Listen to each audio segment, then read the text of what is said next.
Are you having car trouble? Do you not have insurance? Well, I can't help you, and nor can this podcast. I'm sorry. I'm reviewing here!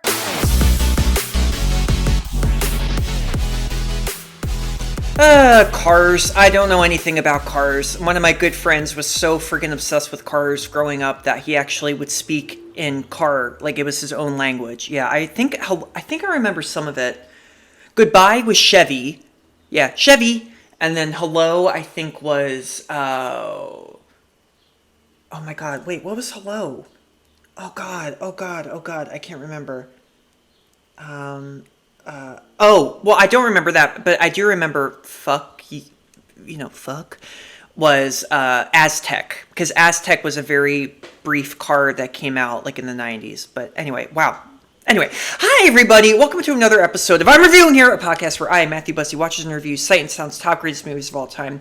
This is a Cars-themed episode, and I just want to give a little warning, because this movie I'm going to review today is one of the most screwed up films I think I've ever seen in my life. And I've seen The Human Centipede, so I know my share of screwed up movies. Screwed up not necessarily in a bad way, but just screwed up in that it is going to make you cringe. And I am going to have to describe some bits in the movie that are going to make myself cringe just alone. So, I mean, yeah, I guess that's kind of like, warnings. I'm not really good at giving out warnings because I have word vomit, and I kind of just in my own social life, I also have no warnings at all. So it's like, I can't think of an example. There's a reason why, like, my friends, like, don't ever tell me secrets, because I think they know that I can't keep it in, and I'll eventually just, like, tweet the secret out, which I would never do, but apparently I've done that before, and it's never been intentional. I just can't keep it out, and I cannot keep it in my head. I can't do that. My head is only too big. The more information I get, the more I'm going to talk. Why do you think I have a podcast? Hello? Why do you think people get podcasts? Hello? Oh my god. Okay. Guys, today I'm going to talk about a movie that is very controversial when it came out. I'm actually surprised that it made Sight and Sound's top greatest movies of all time list, but it kind of has a cult following, and I just want to clarify, there is an Oscar-winning movie called Crash. This is not that movie. I'm reviewing the other Crash, the Canadian-made Crash, the very controversial Crash. Crash. This is Crash. Take a listen. The car crash is a liberation of sexual energy rather than a destructive event.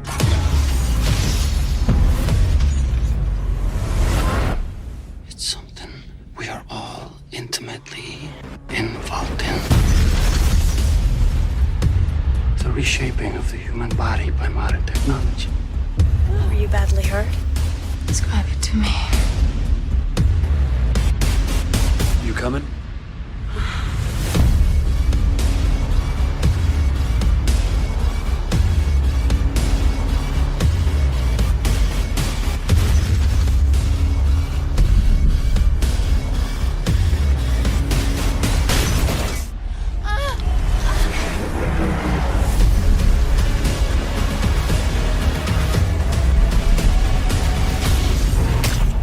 Idea who we really are.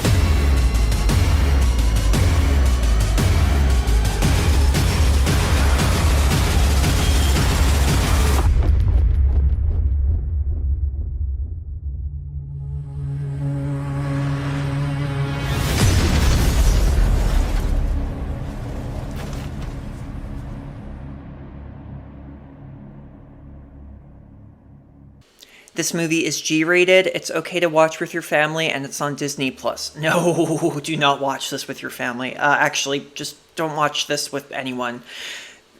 Watch it by yourself. I think that's the best advice I can give you about Crash. So, yeah, Crash. Wow, this movie came out in 1996. Can I quickly just segue for a second? Crash, the 2005 movie that won Best Picture at the Oscars, and everybody was like, oh my god, it's the worst Best Picture winner ever. I loved Crash. Crash, I thought, was so well done. In fact, I own it on DVD. Yes, I do. I haven't seen it in a while. It got such a bad rep when it came out. I don't get why. Now, I will say this. Brokeback Mountain totally should have won Best Picture. I mean, yeah, that was ridiculous. That was the better made movie, but this is 2005 we're talking about, so everybody was like, oh my god, a gay movie, that can't win. It's gay, it can't. Yeah, I know, but that's disappointing, of course. But yeah, but Crash, though, it's a movie about racism. I don't get why, like, so many people and so many critics, like, were so against it. I think a lot of people with Crash were like, it's all contrived. Like, all the stories, the way they connect with each other, it's overdone, and it's like, it's a movie. It's a story. It's a movie about intersecting lives in Los Angeles and how a lot of them are racist and race plays a big part in their lives. I don't get I think it's a fabulously acted movie. The music, the score, the performances. Oh, it's just gut-wrenching. Reading about the movie, though, is a little sad because the director, Paul Haggis, he's a great director, but he was a former Scientologist, and he spoke out, and he was this, like, great guy. I mean, you see him in interviews. He seems like such a likable, normal guy. Well, some women came forward and accused him of sexual misconduct, and I even read a story that when he was filming Crash, Tandy Newton, the actress in the movie, there's this really gross scene where Matt Dillon, he plays like a crooked cop, a racist cop, I mean. He pulls over Tandy's character and he makes her spread her legs and he, fingers her from behind. He sexually assaults her. And when they filmed that, it's part of the story, but in the movie, Paul Haggis apparently asked Tandy Newton to, like, not wear underwear in that scene to make it seem, like, more realistic. Dude, oh my god. When directors do shit like that, that drives me up a wall. To make it more realistic. She can make it realistic as it is. She's a great actress. She doesn't need to take her underwear off. What are you talking about? It's nuts what directors got away with for so long. It's crazy. Anyway, Crash, I don't think that Crash is on Sight and Sound's list because a lot of critics hate it. I actually really liked it. This is a very different Crash. This is an NC-17 movie. Crash, 1996 it came out. It's a Canadian movie. It was based on a very controversial, obviously, book by J.G. Ballard. I think that's how you say their name. Written and directed by David Cronenberg. David Cronenberg, I reviewed one of his movies, Videodrome. That was early on in the podcast. He's still alive. He makes really screwed up movies. He makes really disturbing horror movies. He also makes really weird, like, sci-fi, dystopian related movies. He makes really satirical movies. He makes really violent movies. Overall, he makes movies where you see images that you feel like you're not supposed to be seeing in your life. Like, seriously. But he does it in such a visceral way. There are moments in Crash that will forever haunt me. But I can't stop thinking about them. Not like in an arousing way. Oh God, no. This is not a sexy movie. Crash is not a sexy movie at all. No. I saw an article the other day, like, top greatest sexy movies of all time, and there was an image from Nymphomaniac on it. Nymphomaniac? Lars von Trier's Nymphomaniac? That's not a sexy movie. That's not trying to be a sexy movie. What are you talking about? People need to get their act together, for God's sake. So what makes Crash so controversial and what is so crazy about it? It was very controversial when it came out. It premiered at the Cannes Film Festival. Francis Ford Coppola, the famous Academy Award-winning director who did the Godfather movies, I believe he was the president at the time, and he really disliked it, but a lot of the jurors did actually like the movie, and they kind of, like, secretly gave the movie what was known as the Special Jury Prize, which was kind of different at the time. I think it was actually, like, a new prize that they gave out to the movie because they liked it, but it was basically like, yeah, you're gonna get kind of like the downsized prize because your movie's, I mean, it's good, but it's really, really screwed up. I really want to say fucked up, but I'm trying to not curse on this podcast. This is a messed up movie. Why is it so messed up? It is a movie about people who get turned on by car accidents, car crashes. So if they watch a car crash, they will rip off their clothes and start humping people right near them. And this is a real thing. I found it. It's called symphorophilia. which is a term. There's a sexologist named John Money who coined it, and it is, quote, a paraphilia involving sexual arousal from staging and watching disasters, such as traffic collisions. So it's like the adrenaline of it all, it turns them on. It's really, really disturbing. Traffic collisions are fun to watch in like Hollywood action movies, but in real life, no. I can't even get into those like late night like cop shows like where they have like real footage of car accidents. No, they're horrifying. Well, this is a real thing apparently, and everyone has their little fetishes. So if you're into having sex from watching a car accident, I don't want to be friends with you, and I think maybe you should get some help. The people in Crash definitely need help. From the very beginning, this is the important thing to remember about Crash. Absolutely every single person in Crash is like bizarre, kooky, out there. I keep saying messed up. I'm trying to think of a different word. Disturbed, deranged. I read somewhere too that when he was making this, like when it was in pre-production, Cronenberg allegedly said that Hollywood really wanted him to kind of tone it down a little bit and make the leads in the movie a little bit more likable and more like your everyday married couple, which I'll get into. And he said no. He said he wanted the purpose of the movie to be that everyone in this movie is a loony. I mean, truly, yeah. Imagine like the Looney Tunes, but dirty and NC-17, and people like die and there's blood and scars and everything, and people get aroused by it. Yeah, that's this movie. This movie exists like in a weird alternate reality that I would never ever in my life want to visit. I don't want to meet any of the characters in this movie. If I did, I would call the friggin' cops. I don't know if they would do anything. Well, they probably would. Some of the shit that they get away with in this movie is insane. But yeah, this was a real thing. Now I'm gonna get into the story. I want to read this quote about the author, what the author J.G. Ballard said about the movie, which was, about the book. The introduction to Crash. This is really interesting, and it's gonna if I haven't scared you and you want to watch this movie, then go ahead. But this really helps. Throughout Crash, I have used the car not only as a sexual image, but as a total metaphor for man's life in today's society. As such, the novel has a political role quite apart from its sexual content, but I would still like to think that Crash is the first pornographic novel based on technology. Yeah, I can see that.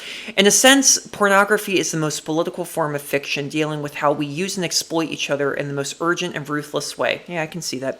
Needless to say, the ultimate role of Crash is cautionary, a warning against that brutal, erotic, and overlit realm that beckons more and more persuasively to us from the margins of the technological landscape.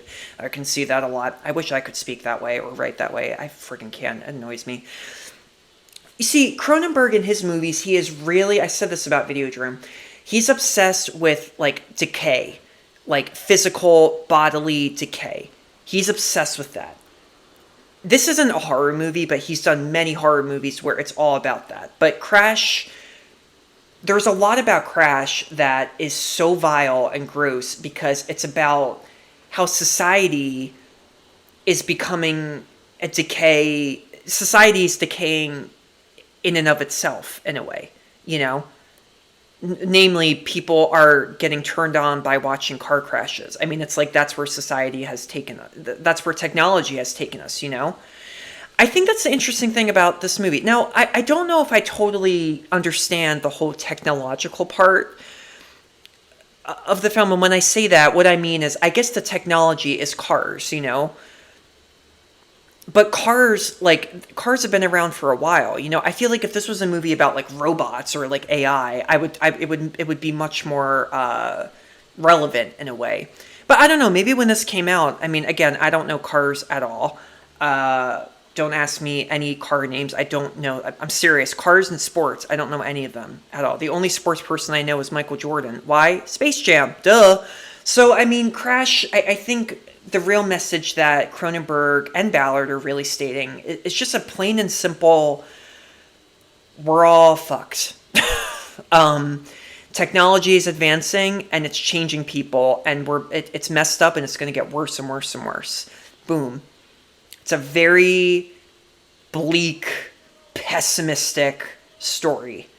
And Cronenberg does not want you to look away. He wants you to watch every one of these awful carnage, car accidents. He wants you to watch these sex scenes up close, and he wants you to not look away. He does not want you to be turned on. He wants you to be disgusted. This movie makes you feel dirty. It makes you cringe. And it's meant to. So it was no surprise that this, of course, was controversial when it came out. It's no surprise that a lot of people are going to give up on this movie. But it stuck around, and it does have a cult following. It's a very popular Cronenberg movie, and it has a really big cast, too. So when it starts off, right off the bat, like the leads in this movie, they're played by James Spader and this actress named Deborah Kara Unger. She, if you've ever seen 13, the movie 13 with Evan Rachel Wood and Holly Hunter, she's in it. Great actress, very underrated. Right off the bat, they're not your typical like movie couple. He's a film producer. And they live in Canada, Toronto, I think. Yeah. They live there, and they're in an open marriage. Boom. Right from the get-go, you know that. The first scene of this movie is Catherine having really slow but, like, passionate sex with a stranger. And then James is having sex with someone he works with, like, on set, like, in a closet. Yeah. And then the next scene, you know, they're on their balcony, and she's leaning, you know, against the balcony, and her ass is out. And they are so unbelievably lecherous that it's over the top, you know, it's really, really over the top. But, you know, when they have sex, though, it's not really like, they don't really seem to have fun when they have sex. They seem to have better sex when they're having it with strangers. Catherine is a very unique character in that she isn't even like there. You don't really know a lot about her. Like, who is this woman? At least from when I saw this movie, I couldn't really tell, like, who she was, in a way. She's not even really all there. The way she speaks, in a way, and this is, you know, credit to Unger's performance, she speaks in such a soft, like, detached way. It's odd. It's very, very odd. Anyway, things get kind of crazy where there's one night, he is driving at night, and he's being stupid, and he's reading like all these maps and stuff, I don't know, on his dashboard, and he crashes his car. He crashes it into another car. This guy from the other car goes through the window and goes through James's window, and James is, you know, badly hurt, and he looks up, and he sees this woman in the other car, played by Holly Hunter, and she is just staring at him, very, very stoically staring at him, but there's this kind of like voracious look about her, you know, in her face. And then all of a sudden she just rips open her shirt and exposes her breast to James while she's in the car, you know, injured, while he's in the car, injured. Huh? What was that about? So James goes to the hospital. He's pretty beat up. He has, and this is again, I mean, you know, it's a Cronenberg movie. All these crazy, the makeup in this movie that is disgusting, but it's meant to be. He's really banged up. He has like a brace in his leg, and you see these weird disgusting scars on him. And he's, you know, walking around the hospital, and he comes across Holly Hunter's character, and it turns out that she's a doctor. She's Dr. Helen Remington. And he also bumps into another guy, this strange-looking guy named Dr. Robert Vaughn, played tremendously by this actor named Elias Koteas? I think that's how you say his name. You'd recognize him. He's a Canadian actor. He's been in a bunch of movies. He was in the Chicago show, not the musical, but like Chicago... What is it called? Is it still on TV?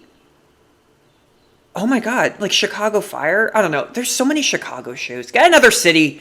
Do Philadelphia. Philadelphia's cool.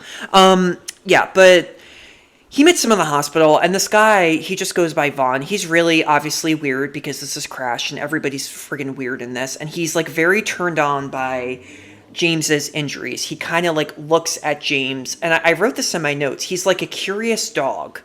It's like he's like sniffing, James's wounds. It's so bizarre. It's so friggin' bizarre. So what happens next? James is very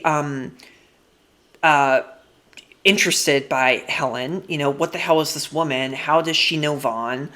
And, he and her, they end up having sex in this car. And Helen basically introduces James to this weird, like, cult in a way. It's not called a cult, but it's basically a cult in the movie, where it's a group of people led by Vaughn. Vaughn is very much like a cult leader in this. And these people, again, like I said, they're all turned on by car accidents. And what Vaughn does is he reenacts these like famous car crashes throughout history just to get people turned on. It's like performance art in a way. So, Helen and James, they go to this like place far out of the city at night. And Vaughn and all these other actors, they're like, okay, we're going to recreate the James Dean car crash. James Dean, very famous actor. He died when he was like 25, I think, in a horrible car accident. So they reenact it, and everyone is just like, oh, they don't really, like start having sex, but you can just tell that it's like a fetish for them. James ends up, so the cops show up, and James runs away with Helen and Vaughn, and there's not really a big plot in this movie. Not a lot necessarily happens plot-wise. James, obviously, is just immediately, he drinks the Kool-Aid and he's turned on, just like Helen is.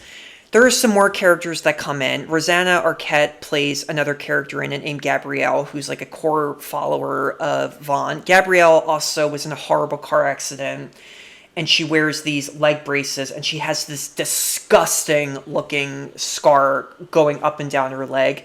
James, bangs her, basically. No pun intended. And he is just like, Cronenberg knows how to make you go, watching his movies, because the sex scenes in this movie are disgusting and revolting. Like, when James and Catherine have sex, James, like, rips open her pants, and it's just, or like her stocking, whatever, and it's just like, he's like sniffing her scar, and it's like, it's that moment where even I had to go, okay, it's just makeup, it's not real, but it's disgusting. Eventually, but not surprisingly, Helen gets involved with Vaughn and his, whole culty, weird society that he has.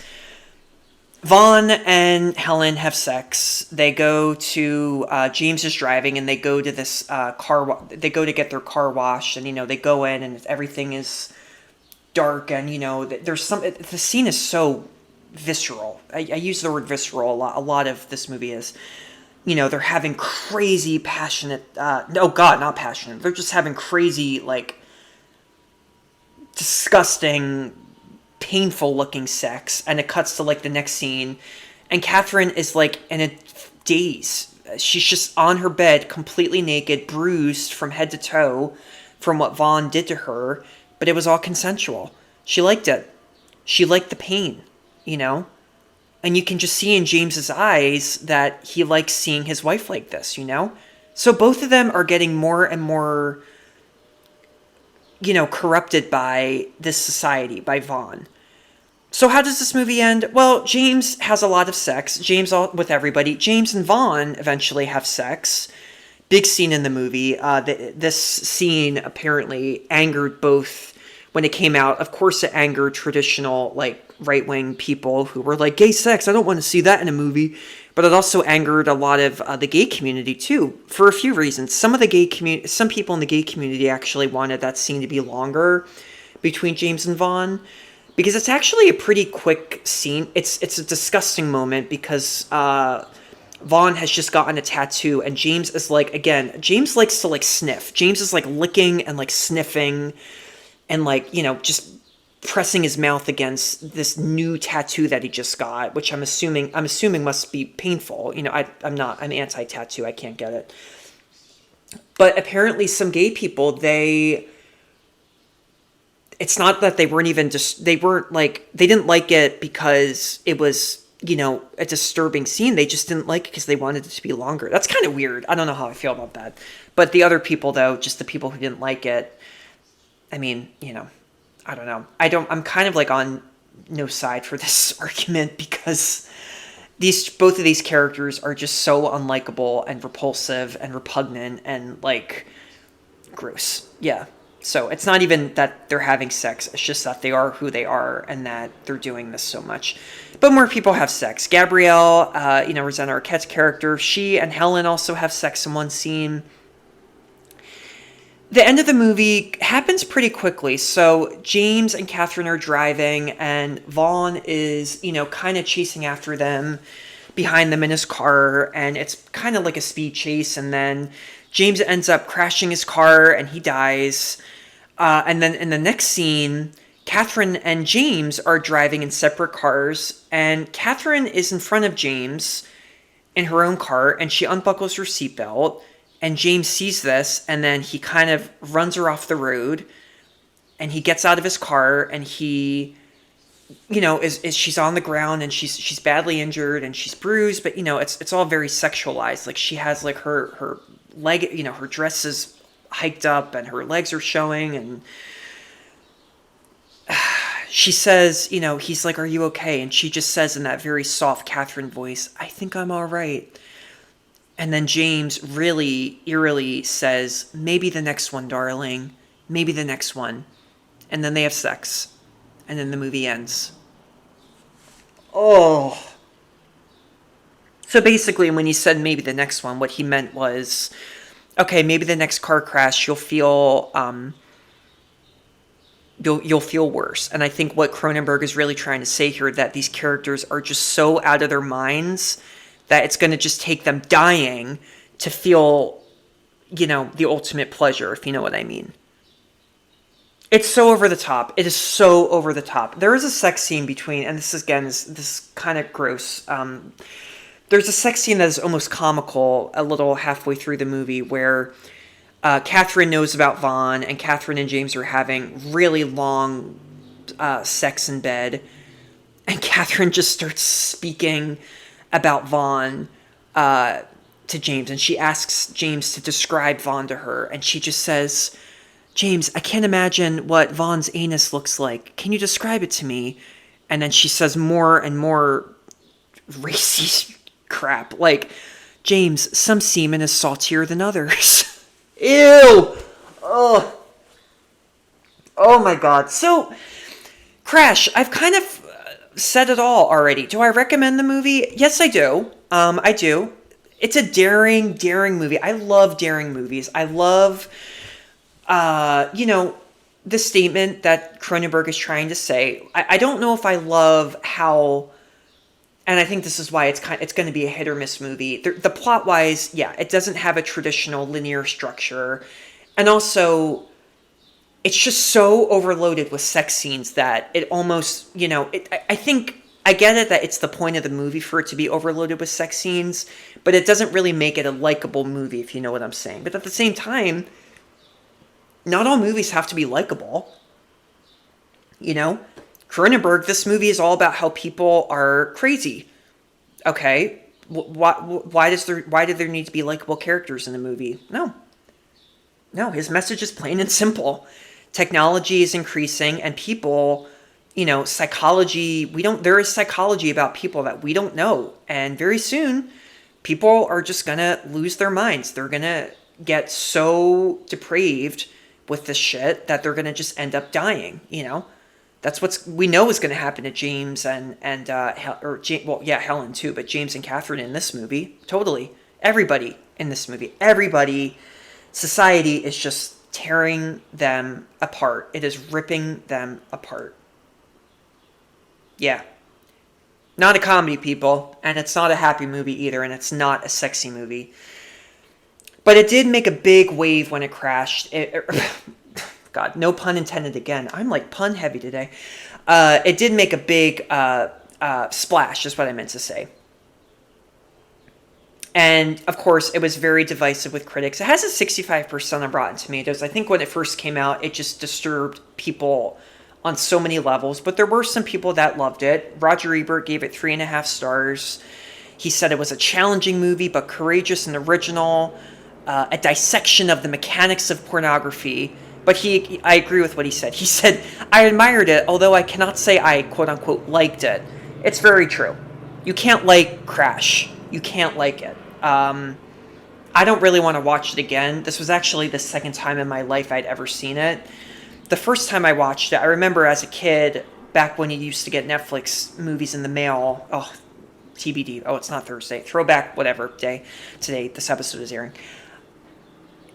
I remember getting that movie because it was always that movie I read about but wanted to see, because I knew Cronenberg. I was familiar with his movies because I've been a film geek my whole life, but I always wanted to see this one. What was it about? What was with all those weird images of Holly Hunter looking all creepy and but kind of giving you like the let's screw around look. I say that all the time, the let's screw around look, to describe someone who's horny, And I watched it, I think, in high school in my room. My parents, in the next room, I actually used to watch movies late at night when they would go to bed. And I would just have it on really low volume.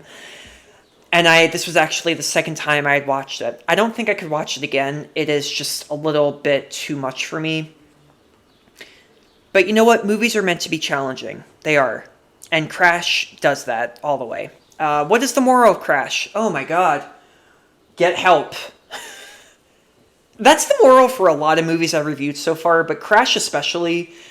Yeah, you know what? Get help. Sex addiction is very common. It happens to a lot of families. It's nothing to be ashamed of. But yeah, sex addiction by people getting hurt in car crashes, that's a little bit, yeah. I think you need help. I think that's the big moral of this movie. Yeah. And also, don't lick cars. Don't lick wounds on people. I mean, if you're an animal, you can do that. But if you're a human being, don't do that. That's just really weird. Where can you watch Crash? Unfortunately, Crash is not available to stream anywhere at the moment. It is, I believe, it is a Criterion. It's part of the Criterion collection. But it's nowhere to be streamed at the moment. It used to be on Shudder, SHUDDR, which is a subsidiary of AMC. But it no longer is. I will let you know once it becomes available. I don't even know if you can watch it. Sometimes, they put movies on YouTube, but yeah, this movie's too extreme for that. YouTube would get in serious trouble. Well, they wouldn't get in trouble. They would just delete it. But yes, wow. So I hope I haven't scared you all away. Crash is just a movie. It's not real. But yes, thank you for tuning in to I'm Reviewing Here. New episodes every Monday, Wednesday, and Friday. I think the next movie is a little sad, but not as disturbing and racy and sex crazy and pornographic or anything like that. So don't worry. I think it's going to be a little bit more PG-13 rated. But yeah, thank you for tuning in. Don't forget to rate, review, and subscribe to I'm Reviewing Here. You can get this podcast wherever you get your podcasts. Don't forget to follow me on Instagram if you don't already at I'm Reviewing Here. You can also follow me personally at Mabussy. Why are you laughing? It's not funny. MABUSSY. BUSSY is my last name, okay? Don't make it dirty. I just talked about this whole goddamn dirty movie. Do you really think I'm trying to be dirty again? Do you? All right. I'm talking too fast. I feel like I'm in a car right now. Literally, this is what Crash does to you. But look, this is example. This is proof that a movie, no matter how bleak it can be, it can affect you emotionally. And Crash, you have done that. Thank you all for tuning in. Until next time, don't have sex after watching a car crash. Okay, bye-bye.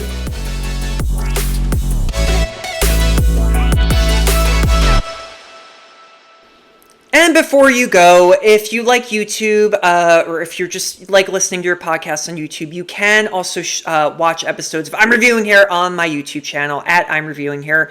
New episodes, I think by the time this episode airs, all of them should be up. It takes a while to upload episodes to YouTube because the internet is slow. But yes, episodes on YouTube air the same day as they do on this podcast. So yeah, if you like that, go and subscribe. It's easy. Easy peasy, but no, you won't see my face. You're just going to see me doing that really annoying gesture of me pointing up, wearing that asshole hat, fedora hat that I always wear when I'm in an asshole mood. But yeah, feel free to get episodes on YouTube. That's all. Bye-bye.